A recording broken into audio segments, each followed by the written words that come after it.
Some boats are designed to impress at the dock. Others are designed to actually take you somewhere. Today's guest is Sam Devlin of Devlin Boats, a designer and builder known for practical, capable cruising boats that blend craftsmanship, simplicity, and adventure. In this episode, we'll talk about small boat design, trailable cruising, what really matters on the water, and why simpler boats often lead to better adventures. This one's full of hard-earned wisdom for anyone drawn to small boats and big journeys.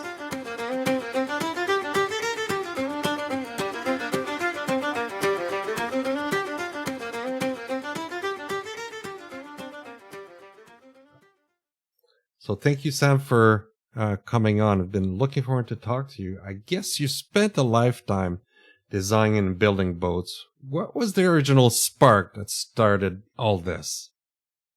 Well, thank you for having me today, first off. And the original spark, it's hard to say.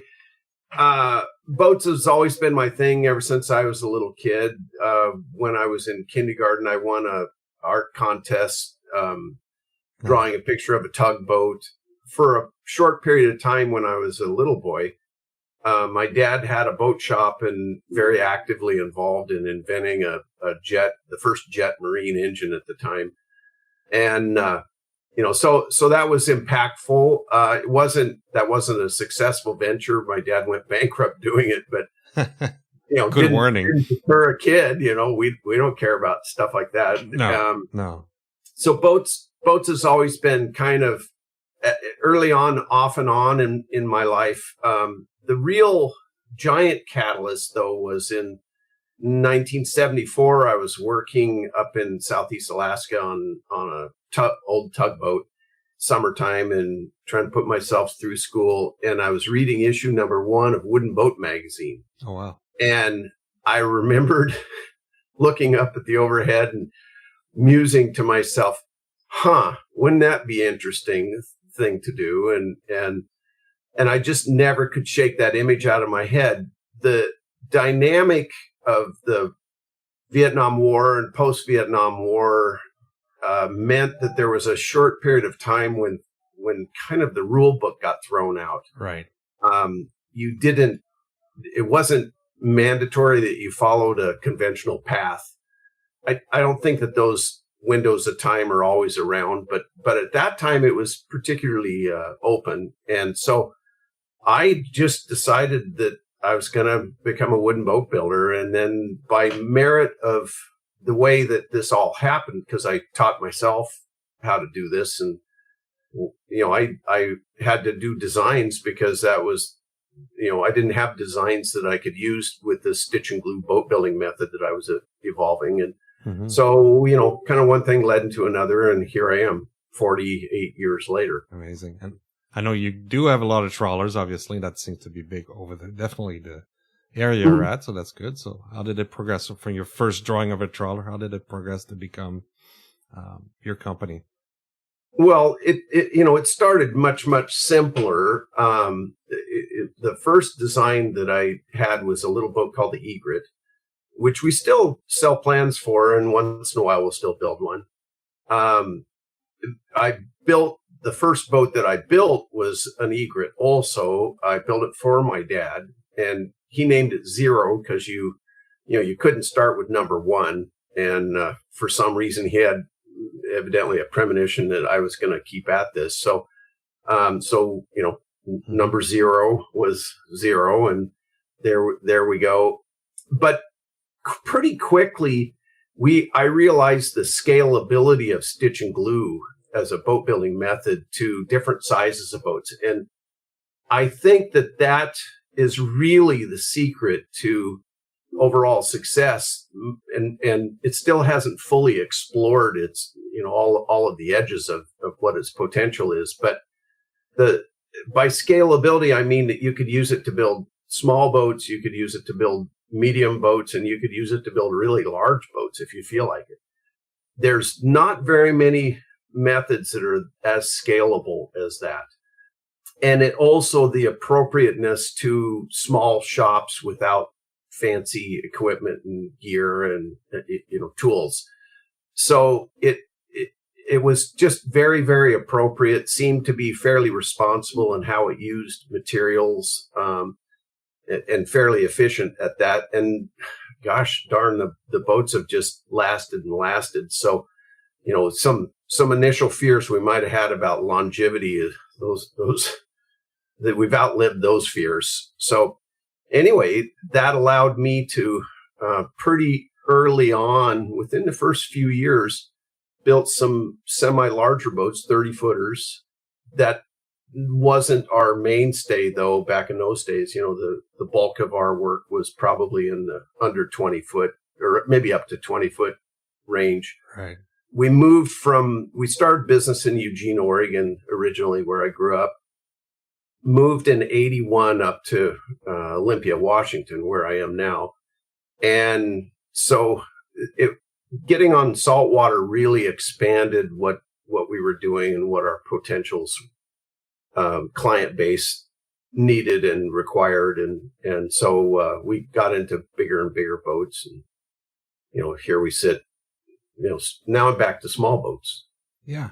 Yeah. Is that your passion, small boats still? Or I know you have so many designs. You love everything. I love all boats, definitely. Well, I have a friend that's working with me right now for a couple of months, helping me do maintenance on our fleet. And he told me the other day, I have not checked this, but he said there's 22 boats on this property, which scares me to death. And I hope he's wrong, but I don't think probably he is. What can I say? I'm a nut. And I think I've become nuttier the older I get. So I really like, here's maybe a better way to explain it. For me to feel successful about a design, I'll work on it to a point, because inevitably I'm almost always working on a design at someone's requirement, at their parameters, at their request. Right. I know that the design is starting to work when I start painting myself into that boat or that design, and I start thinking, God, I really need one of these. And so that's how deep the mania goes. And anyway. You're not alone. I know somebody that's got 20 plus boats in his backyard. Yeah. So that's gosh. Let's talk about what's your favorite boat. I mean, it's like asking your favorite kids, but what are I know some that are popular and so. Oh, that's I'm sorry, but that's really elusive. I don't. It'd be easier to say. I will try to slightly answer it. It's easier to say that love the one you're with, kind of thing. Yes. Now, mind you, I live in a harem of boats, so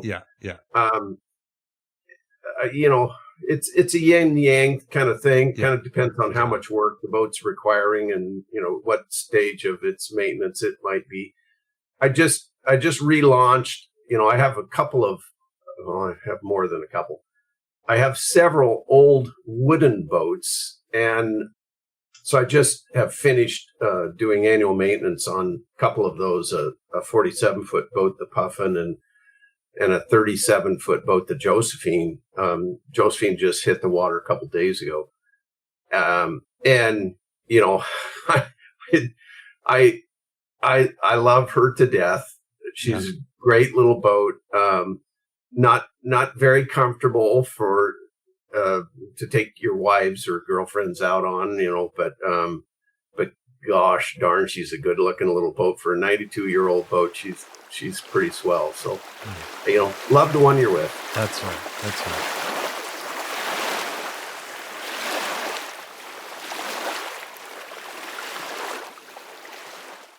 Well, let's talk about some of what I perceive some of your successful design. I guess one of them, the sweet spot that I've seen, it's very successful, the Nancy Chana 15, I guess, right? That's probably the nano cruising world. It seems to be, am I correct? That's probably one of your most successful small sailboat, I guess. Right? Yeah, it's been a good one for us. Yeah. It's I don't know how much you know about the backstory on her. I don't know. Okay. So, I do lean into political once in a while, so screw it. I'm gonna do it. The In 1980, President Reagan was elected, and we had our kind of stock and trade for small little sailboats was a little boat called the Eider at that time, Right. and we had built quite a few of them. In fact, at Fern Ridge, a nearby lake to Eugene, where we had our shop, at one time there were 7 of them on the lake. It was really glorious, fun to get the fleet out, and they're sailing around each other. But so we went to the Portland Boat Show, his first boat show of the season. I used to work about 8 shows in a season at that time, and the first day of the show, we sold 3 of these Eiders. They're 17 foot, I think, something like that. Right. And at that time, that was about a half a year's work. And I was ecstatic, first show of the season and blah, half a year's work. This is what I had always dreamed. Mm-hmm. And that happened to be Inauguration Day. And President Reagan's first act, once he was inaugurated, was he froze the Fed Reserve funds. A lot of people forgot that now, but when you freeze the Fed Reserve, it means no banks can borrow money, and if banks can't borrow money, they ain't going to loan money.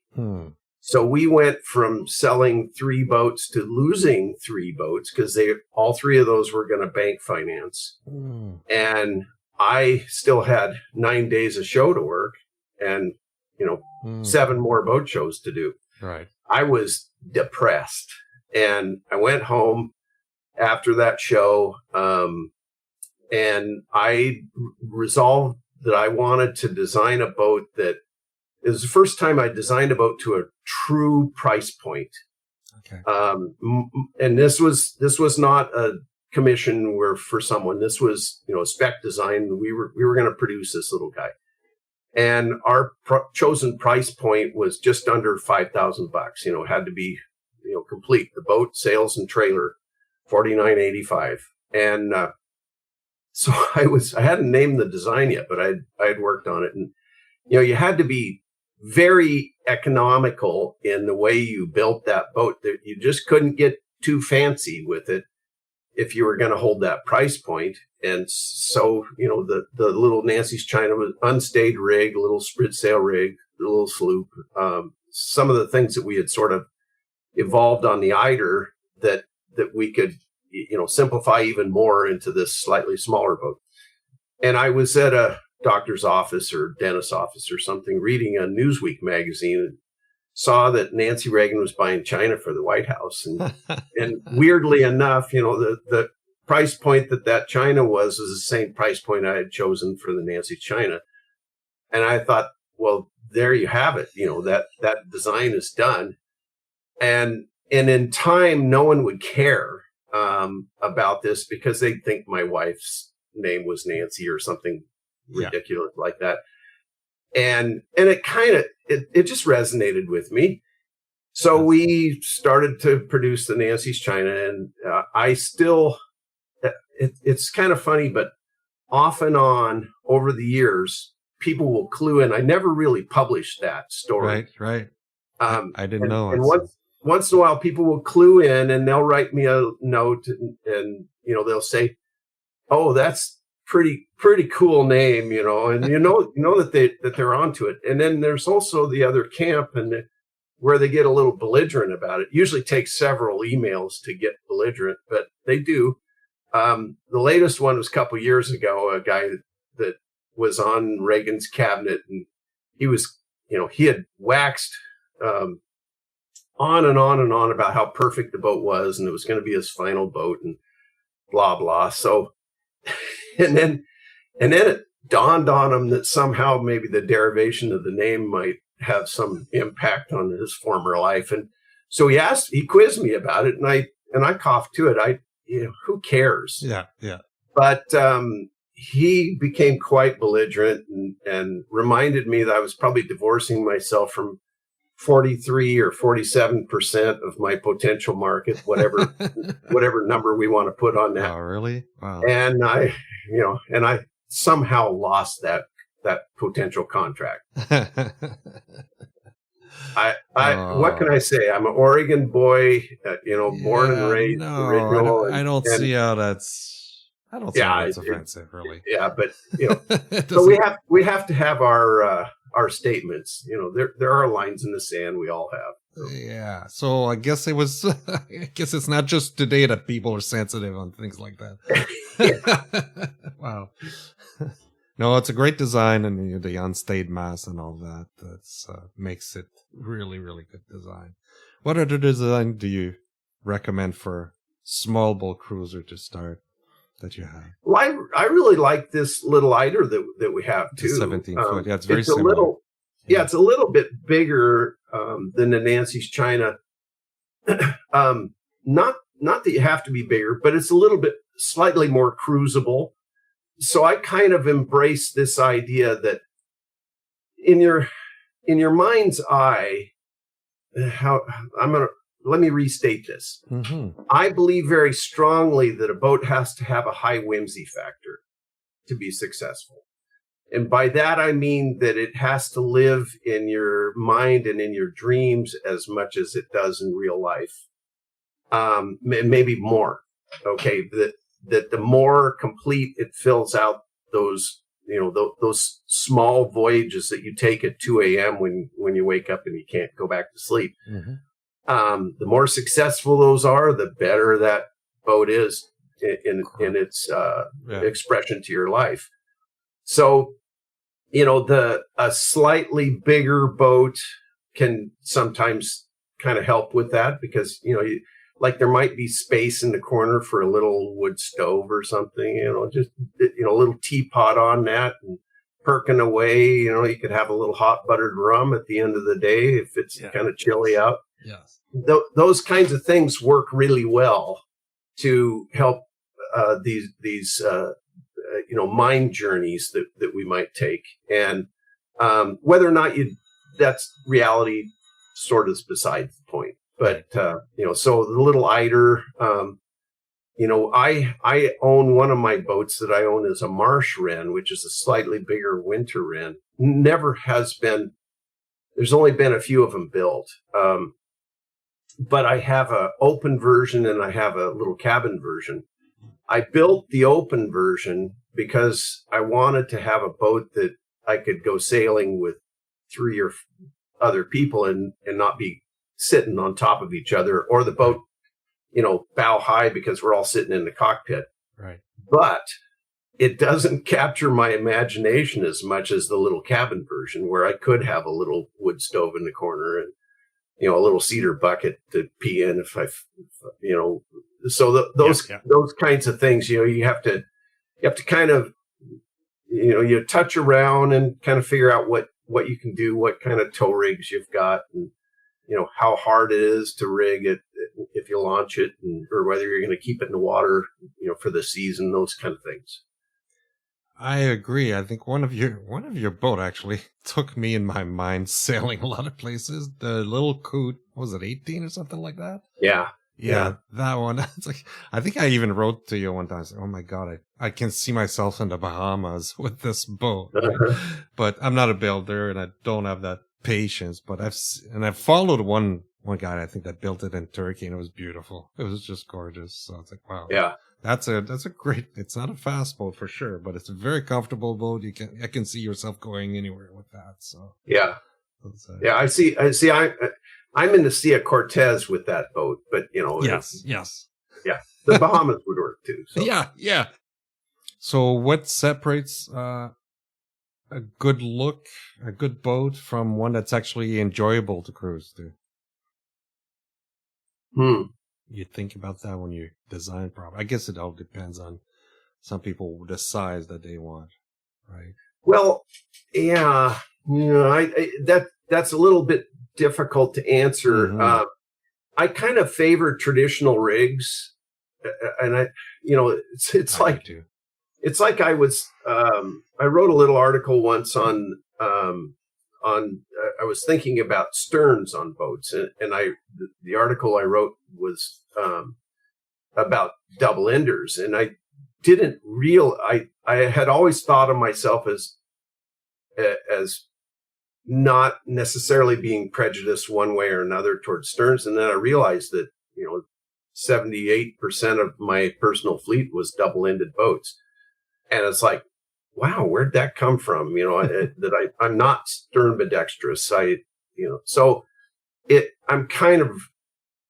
favor more traditional rigs.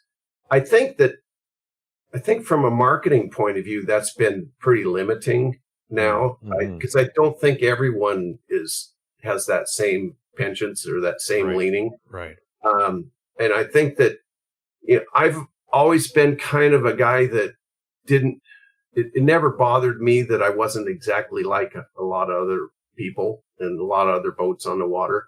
But I do think I don't want to discount that that's kind of important for some people, that they do have, sister ships that look exactly like them and, sailing alongside. And with rigs, certainly a more modern rig can be easier and more comfortable to handle. Mm-hmm. A Traveler with little blocks and stuff on it, that can make for a much nicer boat to sail. It's usually not rigged on a traditional boat because it sort of doesn't go with the look. Mm-hmm. You could do it, and I very often do it. My Marsh Wren is gaff rigged, and I've got a nice little Traveler, and it's pretty handy that way. But those kinds of things are helpful. As I said, the capability of stepping masts and lowering them and retrieving them. I live on the salt water, so I don't very often think about trailering the boat every single time I'm going to use it. Right. But as a designer, I certainly can envision how difficult that might be. Every step that something takes is part of that consideration.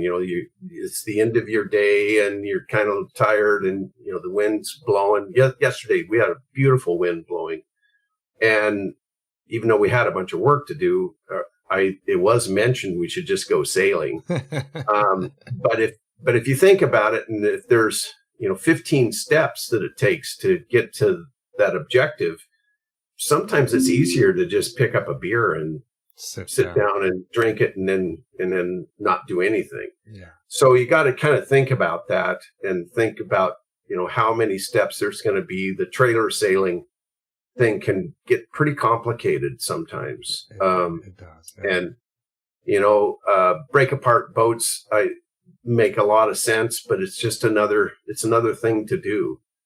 Card topping boats, if they're over 100 pounds, another thing to do. You got to have a buddy go with you, or coax someone at a launch ramp because the minute you're over 50 years old, you're not going to wrestle 100 pounds that's 15 foot long off of a roof rack totally successfully. So all of those are kind of considerations for it.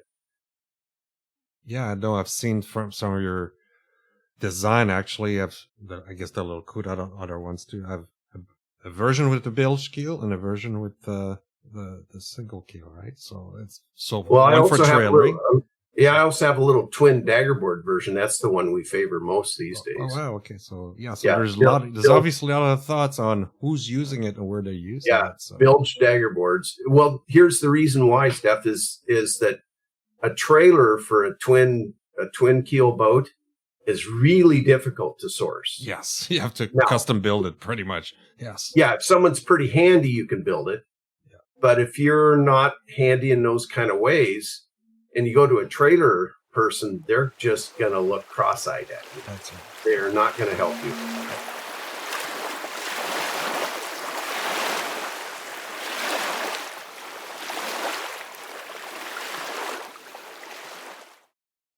So what has changed over the years in your design and in the boating world that you have?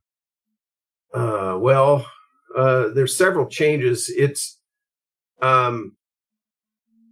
everything's a long story with me, but it's all good. That's what we're here for. But I'll do a long story. When I first started, canoes were really, really popular. Strip plank canoes. Mm-hmm. There was a guy named David Hazen that wrote a book called The Stripper's Guide to Canoe Building, and it, I believe it was self-published, and it was it allowed access to a method of construction that, even though people had known about it, but it wasn't really proliferated. So that became very, very popular. Everyone and their mother's brother was building a stripper canoe, and you couldn't drive up I-5 without seeing multiple strip canoes on roof racks.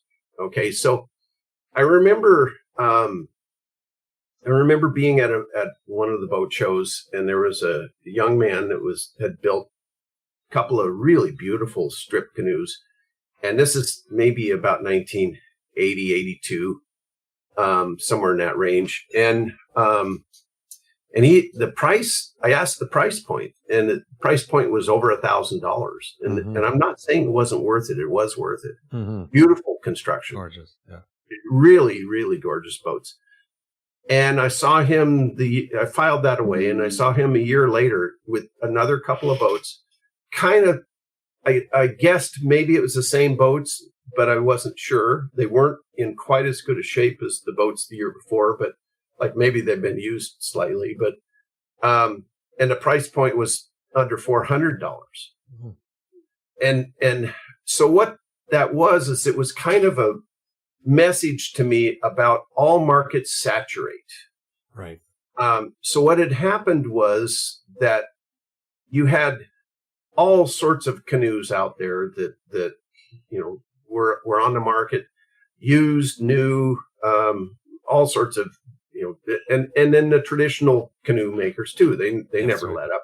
Right. And but the market became saturated. Mm-hmm. Someone would, if they were in the mind to buy a stripper canoe, they could spend $1,200 on a really beautiful one, or they could spend $300 or $400 on one that needed some varnish. And mm-hmm. quite often they spent the $300 or $400 and maybe didn't learn how to varnish too well. Yeah, they just did it anyway. But it worked. Yeah, it worked. So that market became saturated, I want to say. Correct. And then the next market that kind of picked up was kayaks. Right. After that. Yes. So same kind of thing. You could drive up and down I-5 or any other freeway and see kayaks on roofs, a lot of stitch and glue plywood kayaks all mm-hmm. over the place. Mm-hmm. Now it's rare to see them. Mm. Then it was paddle boards, and I actually think that one of the new markets that's going to open up is canoes, weirdly enough. Okay. But it's a reminder of how amazingly quick markets will open and close. Right. So for small pocket cruiser kind of boats, there might be a time when trailerability is really important. Then let's say, for instance, and I want to use this as an example. Right now, we all know fuel's pretty expensive. That's right. But the automobile manufacturers have been selling big trucks for a long time. We might see a scenario 4 or 5 years from now when there's not very many big trucks around. People have kind of laid off driving them because they're too expensive to afford to drive much. And all of a sudden, the trailerable, small, you might need to put something that can be towed behind a Subaru or a little Kia or something. Yeah. And that's a change. That's a shift in dynamics and parameters of the market. The 22, 25-foot boats that could be trailered by a half or a 3/4 ton pickup, those might become much more rare and much fewer, to find on the market. And if they're not being produced by the mass manufacturers, then pretty soon you'll see an effect down the line. Sailboats in general has been a soft market for years and years and years. Mm-hmm, mm-hmm. But with the increase in price on fuel, it's somewhat possible we might see that come back a little bit, that it would be construed that it would be cheaper to run than a little power boat. the market for larger power boats with twin 350 horse outboards, that might dry up a little bit, or what you see now in Florida with 4 350 horse outboards. Markets are dynamic. That's right. They change pretty quickly. Yeah, definitely. Which design surprised you once people started using it? Surprised me. I had one really big surprise. This is interesting. We had a little boat called the Polywog that we designed. Just a little 7.5 foot dinghy. Right. And we were selling a few plans per year, maybe 10 or 15, not very many. And we did a video. We spent a lot of money doing this video on building this boat and trying to introduce. And this is back in the old VHS days that we did it. It was difficult to do, but we did it. Had it edited and nicely, and so we sold tapes, and then later on converted it over to CD and sold those. And then so one day, one of my customers wrote me, and he said, "Hey, I don't know if you know this, but there's this new thing called YouTube, and your video is on there in its entirety." So I looked it up, and oh my God, I see that it's had thousands of views, and I'm going, "Oh, what the heck?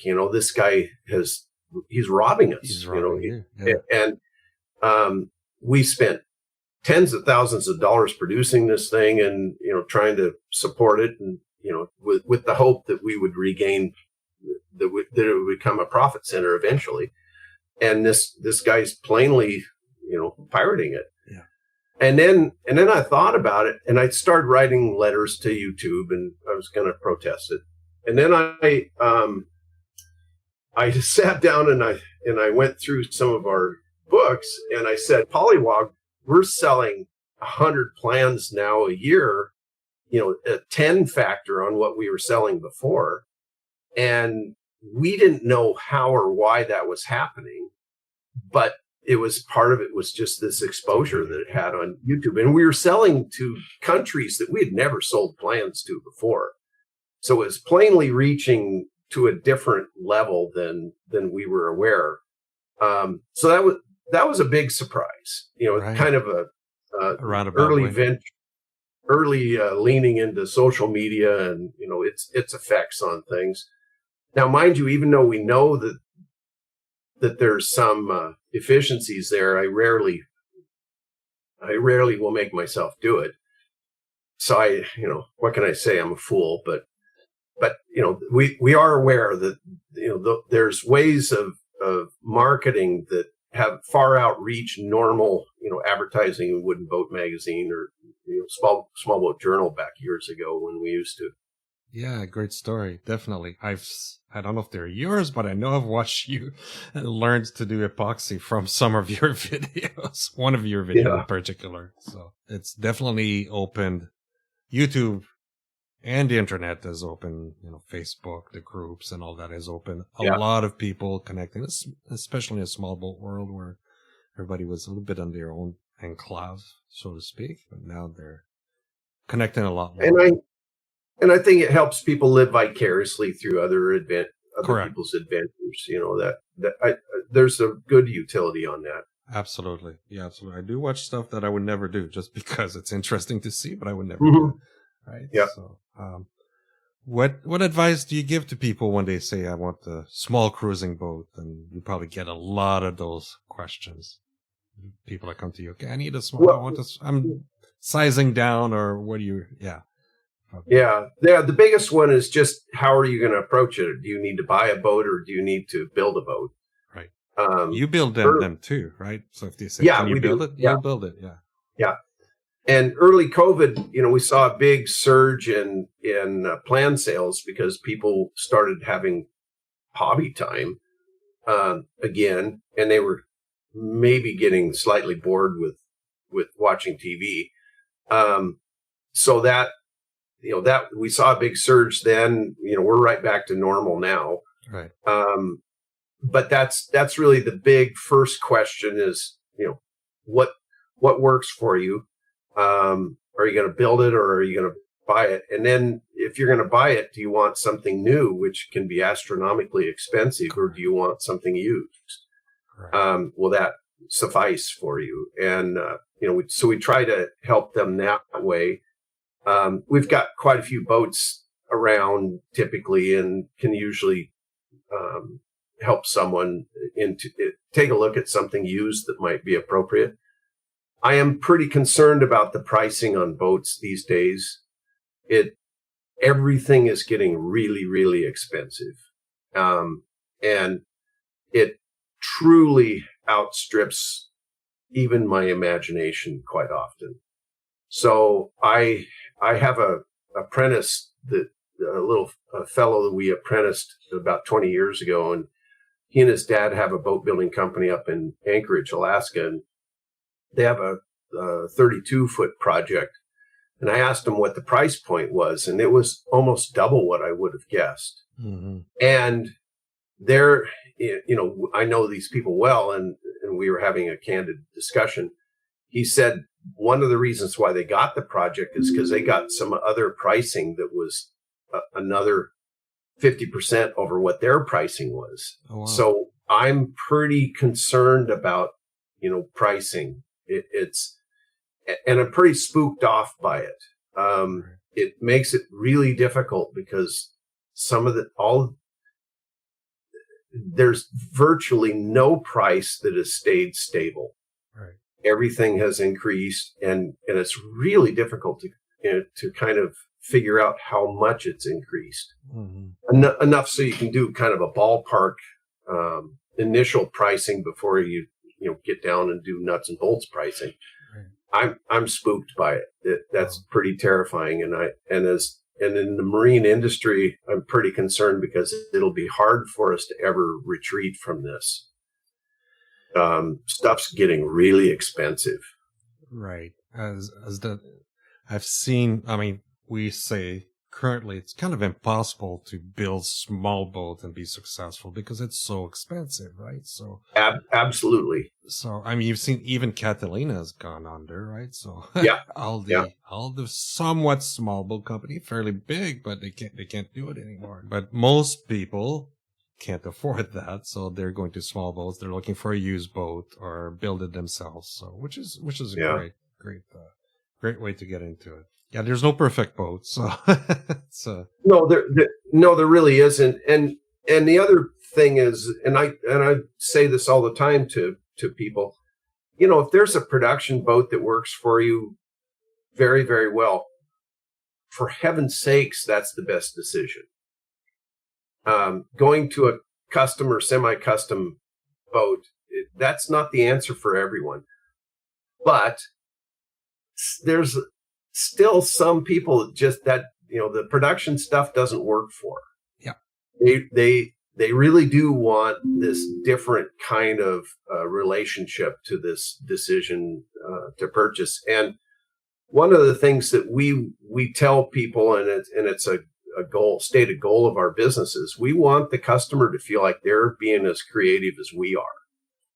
And we're pretty creative because we're trying to translate what's in your head and put it down on paper and then be able to translate that into a pile of materials on the floor. And, that's a difficult proposition. But if we do it right, and if they're engaged to that creativity like we are, and it's magic.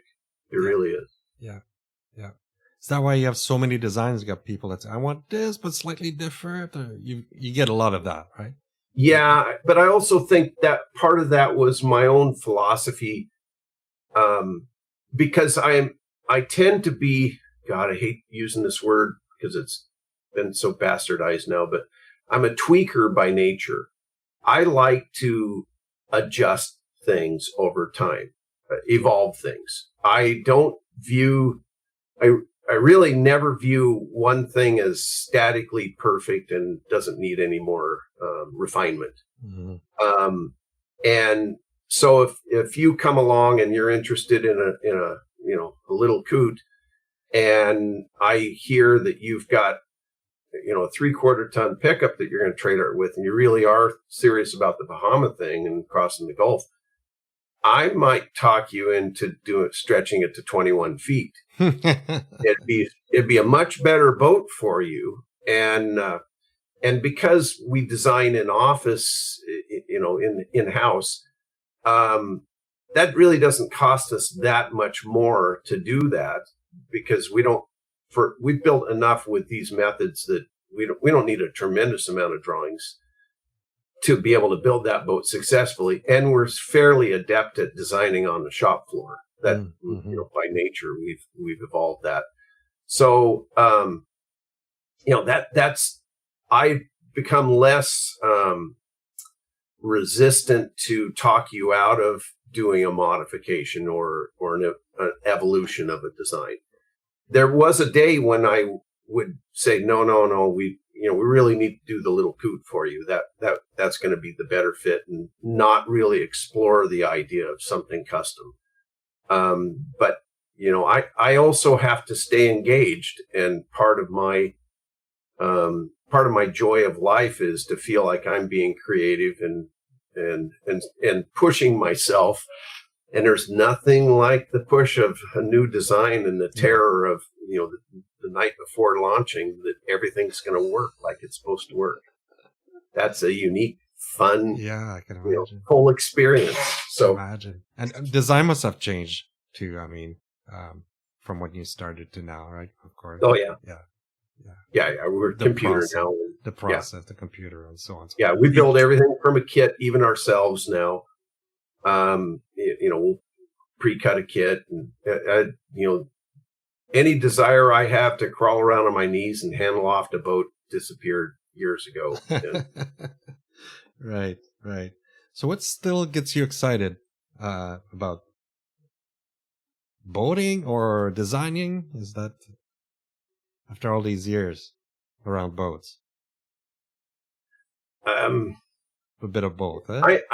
I'd say my big deal now is I'm 72, and I am. I mean, I'm holding up pretty well for 72, but I got 2 new knees and some things like that I've had.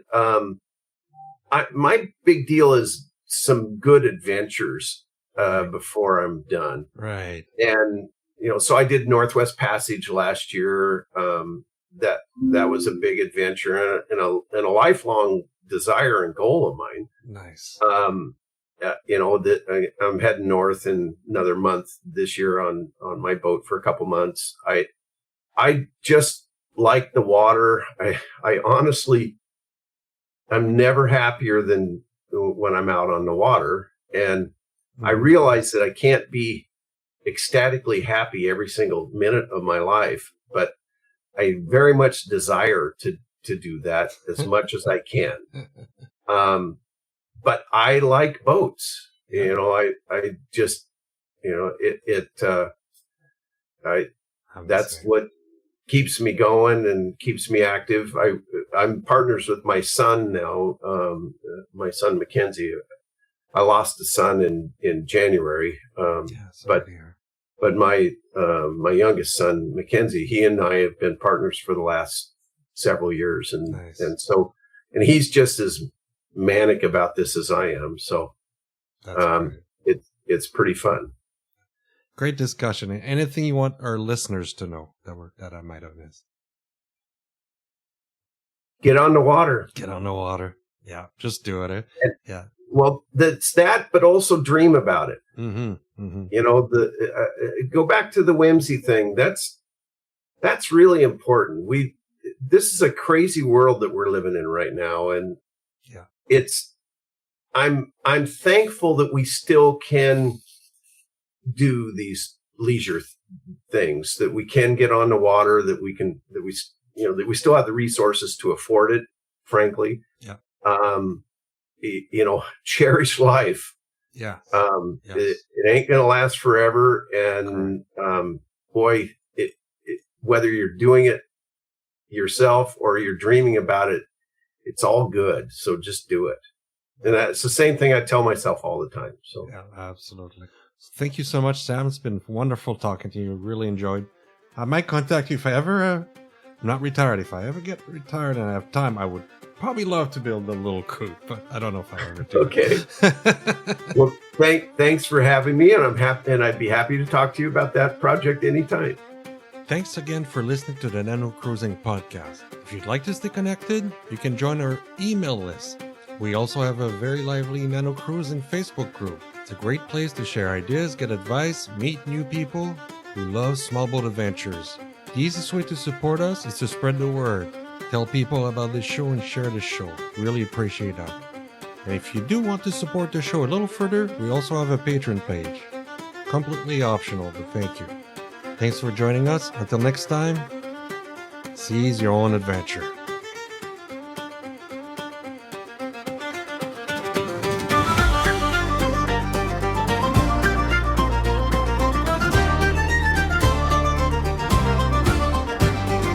No winches humming, no engine roar, just a little boat and an open shore. Canvas snapping, the kettle's on.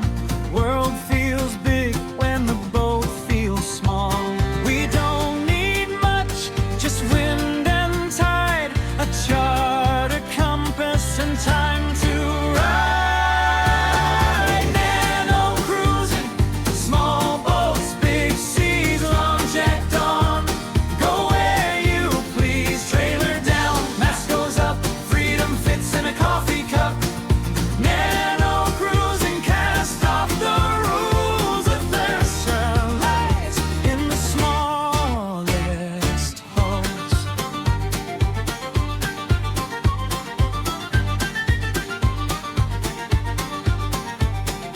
Beach for a harbor, stars for a roof, salt on the deck and stories for proof. From quiet creeks to a weathered bay, if it floats, we're on our way. No marina lights, no golden gate, just the pull of wind and the call to wait. Nano horizon, small boats, big seas, oars and sails, and blistered knees. Simple gear, honest miles, every nod earned every smile.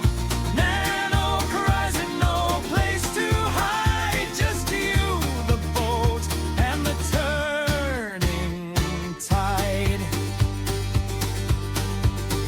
Keel or dagger, lug or gaff, plans go wrong and we laugh.